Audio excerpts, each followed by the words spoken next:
ยืนไม่ใส่หัวเนี่ยมาได้นอก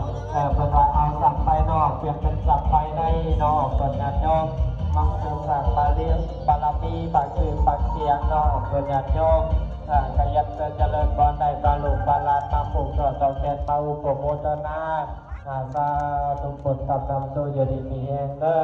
ได้โลกก็ได้โลกปากวันอย่างลานก็ได้ลานปากเสียงเลี้ยงใจเราก็ได้กินเนื้อกินแนงไปบกเป็นอาคอยกายเป็นวังสาธุกรโมทนาบุญนำเมฆออนสาธุบุญกำนำสู้อยู่ดีมีแห่งเด้อว่าสิ่งไว้เป็นบุญไว้รักษาบุญไว้เป็นรักสาธุกัจจปาตนาสิ่งใดคอยได้สิ่งนั้นสมกังมาโนรส